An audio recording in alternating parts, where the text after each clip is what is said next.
While I don't think vampires are going to be trending as heavily as they were a decade ago, it's nice to see some new takes on the old horror classics. Jacob's Wife proved to be a breath of fresh air, and I got the same kind of buzz while watching the subject of this video, Boys from Country Hell.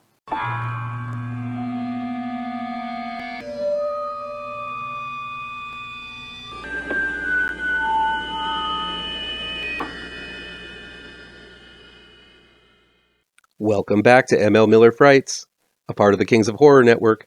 I'm ML Miller. While you might be watching this video on the Kings of Horror Network, I urge you to click over to my ML Miller Frights YouTube page and give it a like. Please share with all of your buddies. Click subscribe to this channel, and don't forget to ring that bell for notifications. Boys from Country Hell is new streaming this week on Shudder. It's directed by Baugh and written by Baugh and Brendan Mullin. A group of construction workers who spend half their lives in a pub unearth a creature that inspired Bram Stoker to write Dracula after they knock over a stone monument that is said to mark the grave of said monster the Irish locals call Abartach, played by Robert Nairn. Boys from Country Hell is one of those films like Shaun of the Dead, Cockneys vs. Zombies, and the like that takes a local, usually European of some sort, lifestyle, which is pretty laid-back, straight-talking, and blue-collar, and tosses them into the middle of a supernatural horror. While the comparison may seem like a jab, it's kind of like those old scary movie films where there's not a lot of romanticizing the monster, but instead it's basically see a monster, scream, and run away. You know, like you normally would do if you saw something like that. And that reaction, though it still involves pants-shitting fear, is often pretty funny. Much like Shaun of the Dead, the lovable losers of Boys from County Hell drink a lot, party a lot, are hungover a lot. They live a slacker lifestyle. They're young and dumb, or old and dumber, and sometimes it's fun to see horror from that angle. And Boys from County Hell is a ton of fun. Most of the comedy comes from watching these idiots bumble around their lives, and when faced with this otherworldly monster, bungle that up too. The running joke is that Bram Stoker based Dracula on the monster, Abartach, but only partially.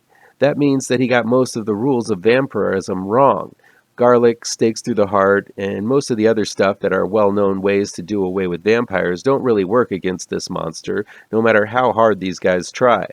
While it gets a bit repetitious, seeing the locals wait for some kind of reaction from the monster and then their attempt to kill it having no effect on it brought a smile to my face every time. These locals have a childish charm to them. When they run to the car, even though the monster is after them, they don't forget to call shotgun, which honestly is something my friends and I would still do if we were in that situation, even though we're all in our 40s now. While I wouldn't call this the most intellectual of vampire movies, I would call it one of the more charismatic ones. The cast is likable, and there's enough of a backstory going on with all of them to make you care. The lead, Jack Rowan, stumbles a bit at times dramatically, but he's supposed to be kind of a bumbling idiot, and he's not really required to do a lot of heavy emotional lifting. Rowan is given a relatable arc involving coming to terms with himself, his fate, and possibly even growing up a bit. A message that is developed well in this engaging hometown horror tale. I laughed and cared about pretty much all of the characters, hoping they would survive the night, even though not all of them do. One of the more interesting and unique aspects about Boys from County Hell is the way the vampire creature drinks its blood. Instead of Stoker's more intimate vampire bites, this monster actually draws blood from victims from a distance, having blood flow from open wounds, eyes, ears, nose, and mouths, and then trail across the ground towards the vampire as it walks by the homes of the townsfolk. It makes for an awesome visual of the blood trailing across the ground as if it had a mind of its own. While the look and the tone of the vampire reminded me of another Irish vampire flick from 2014, From the Dark, though that one is much more of a serious film, this vampire still has an iconic and effective take on the Nosferatu as a desiccated body in search of sustenance, all lithe and lanky.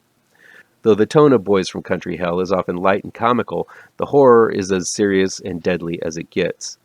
I love the tightrope Boys from County Hell walks between comedy and horror. This is one of those films that seems to have been made with a lot of heart and local Irish flavor. It's quite obvious from the early An American Werewolf in London reference and the appearance of Dawkins' Dream Warriors playing on the pub's jukebox that the filmmakers were fans of the genre. It's also got a rough and tumble Irish punk soundtrack that keeps the pace boisterously charging forward. While it uses a lot of the old vampire film tropes, there's enough charm going on with Boys from County Hell to entertain anyone with a passion for horror. What do you guys think? Do you think it's time for a new resurgence in the vampire genre? Let me know down in the comments. That'll be it for today. Please chime in down below in the comments and let me know how on the nose or mind-numbingly wrong I am, or you can counter with your own review. So guys, you know how YouTube works. I'd love to be able to dedicate more time to this channel. I'm not monetized yet, so if you want to help me out, remember to hit all the pertinent bells and whistles down below. Want some spooky comics to read? I have 2 new horror comic book trade paperbacks you should look out for. Both Gravetrancers and Pirouette, collecting never-before-published issues, can be found in only the finest of comic book shops. If you're looking for written reviews, you can find them on my website, mlmillerwrites.com. If you really want to show your support, I also have a Patreon page at mlmiller. Look for the link to my Patreon page down below. Thank you so much for your time, and take care.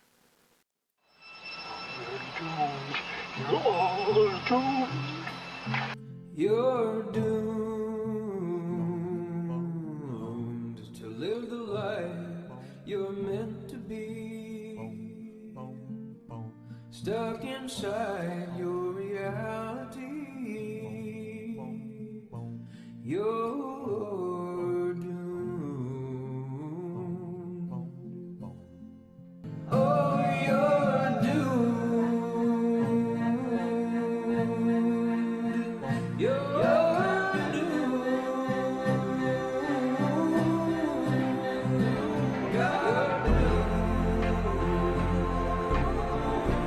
Live the life that you are meant to be.